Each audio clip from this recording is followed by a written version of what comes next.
Hello and welcome to the Horse Lords. It is finally released. Funny thing is, in the videos where I was talking about the Horse Lord would be released soonish, about half an hour when I was done recording all those videos, it actually released.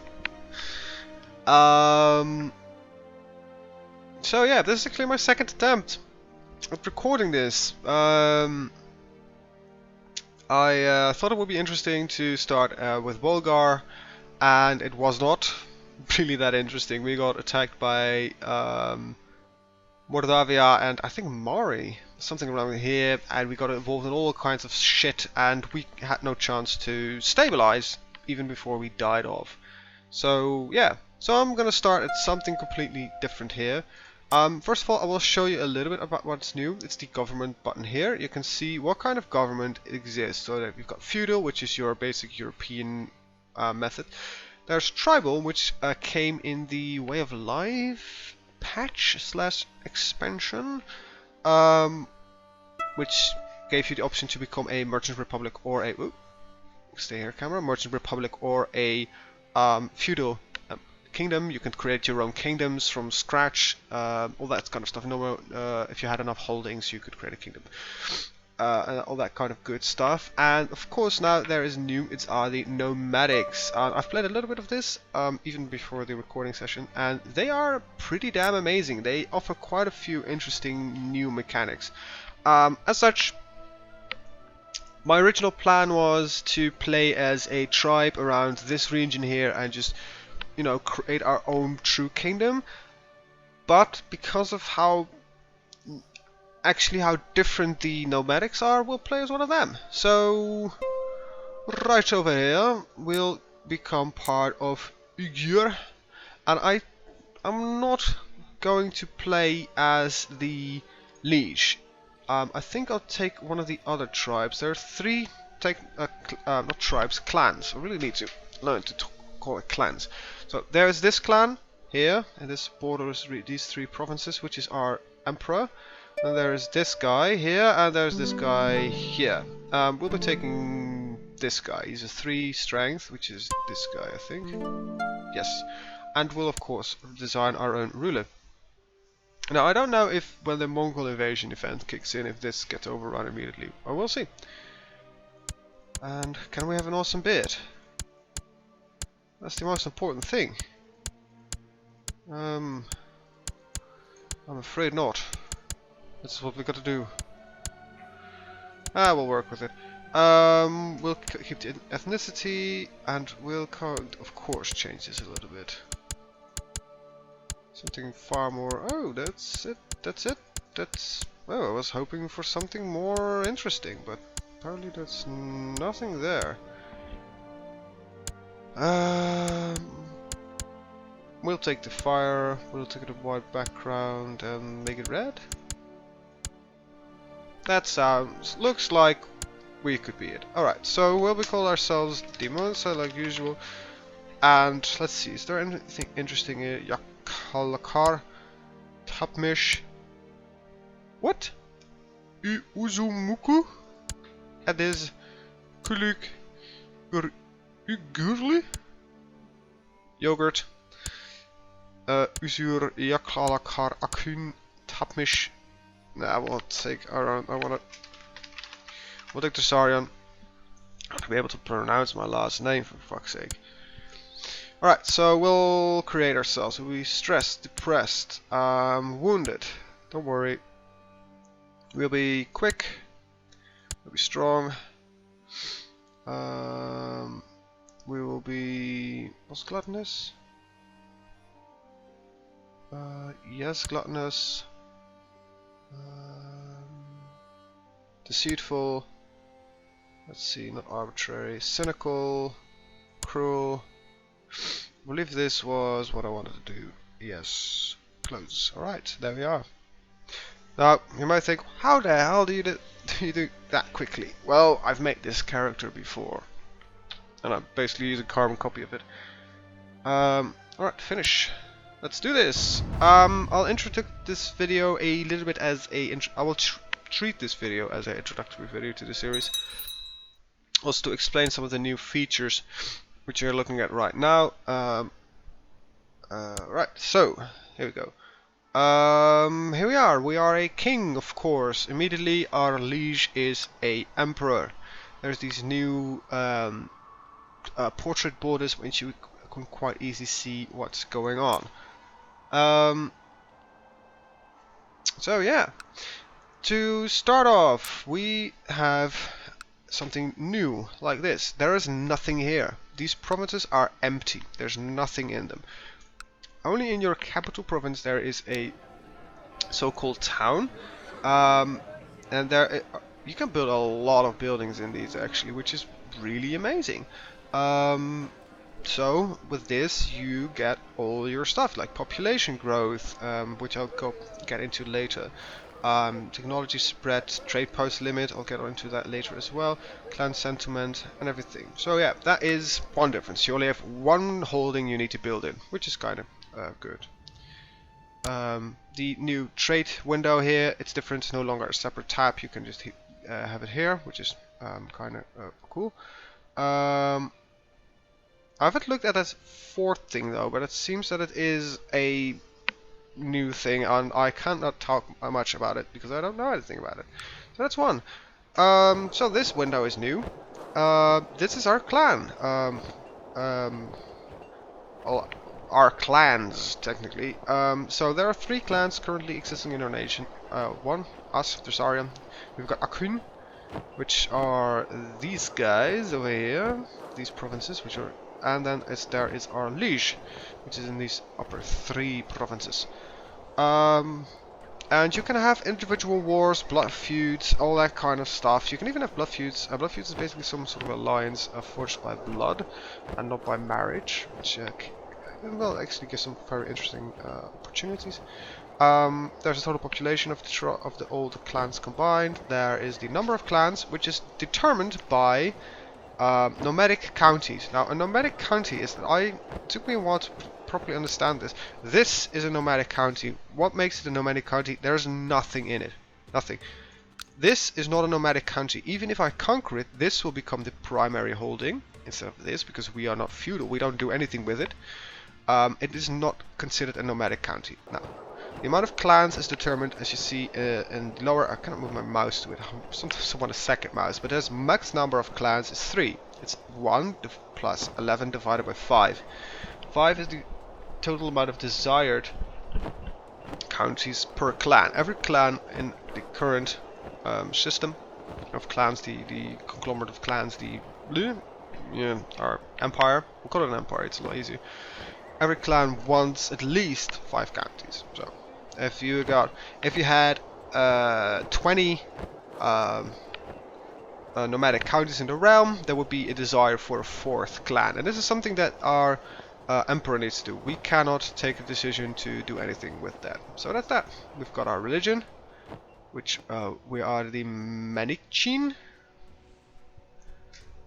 and none of this is held by a member of the faith. Actually, interesting to look at, because religions. We are not Tengri, which was. Oh, there we go. There we go. We're actually quite a unique religion. I don't know what benefits this religion gives me. Let's see. We are a heresy. Oh, that's interesting. Okay. We are a Zoroastrian heresy. Is there any Zoroastrian? Right. Let's look at this. Huh. Anyway, let's continue to look around.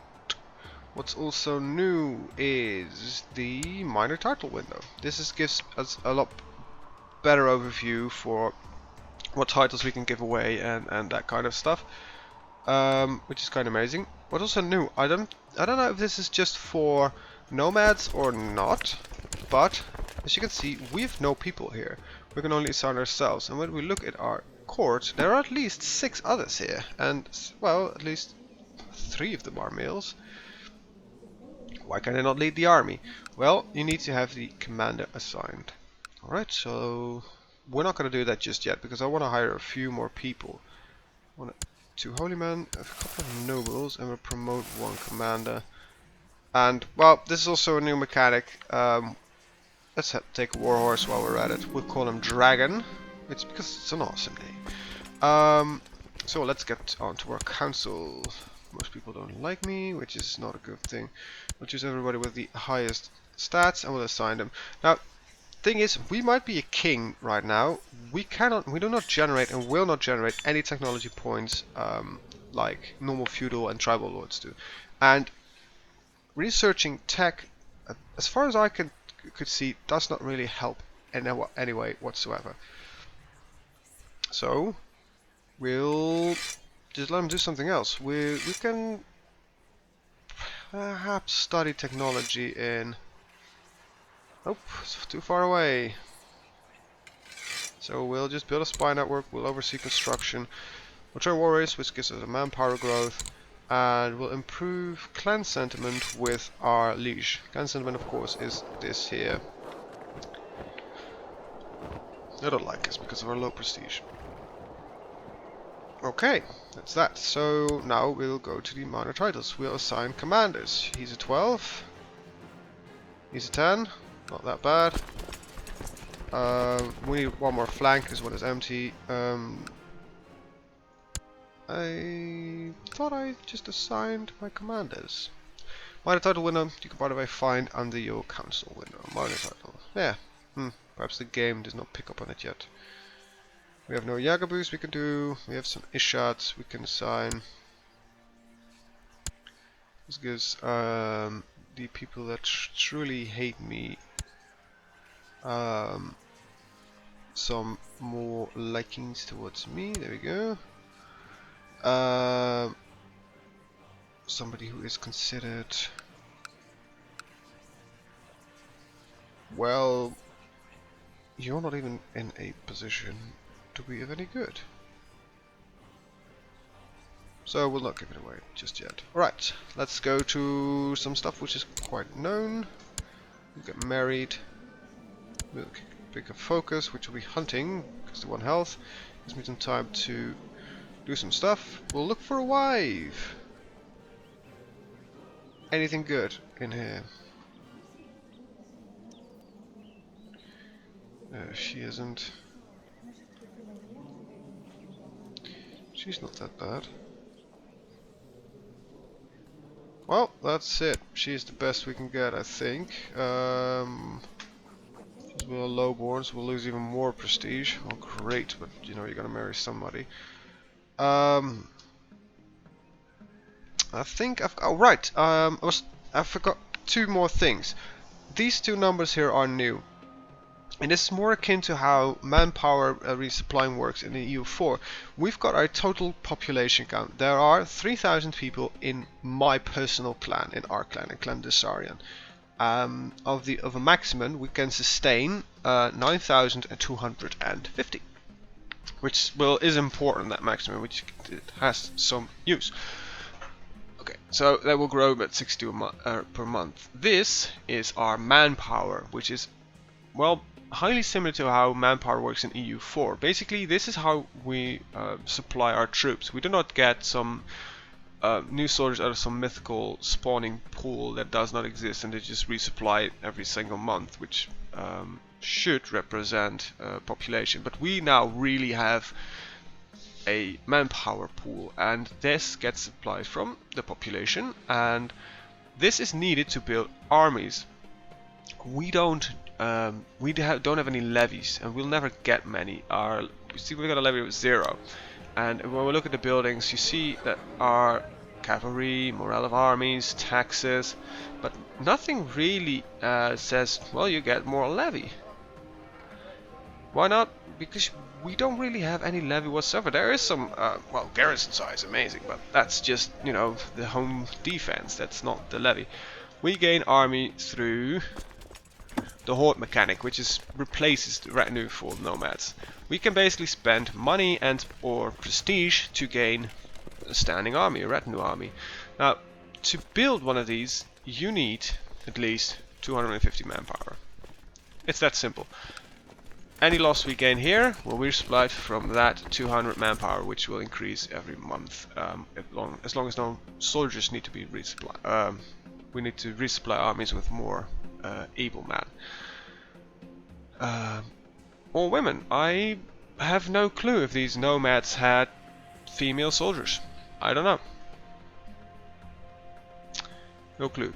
So yeah, there it is. There is the world that we live in, and in this world we will fight, and I hope we will not die, because I will go and try to attempt a succession game from this. We'll try to stay nomadic as long as possible. You can become a feudal quite easily as a nomad. You just need to conquer feudal or tribal. You just take over their system. And I don't find that interesting, at least not at the beginning. So yeah, there it is. Who knows what will happen? Is there anything I'm... Oh right, I forgot one more thing. This is the trade map, and you might see something very new. This is the Silk Road, also a new mechanic. I forgot to talk about this. So these are trade provinces, and they actually add a very interesting mechanic. I don't know if this counts for non-nomadic people, but I do know that nomadic people can build trade posts in here. As long as you look. Province is... One of these must be true. Province is located on a major trade route, which is true, and we would be the county owner. Or we need to be a merchant republic, which we are not.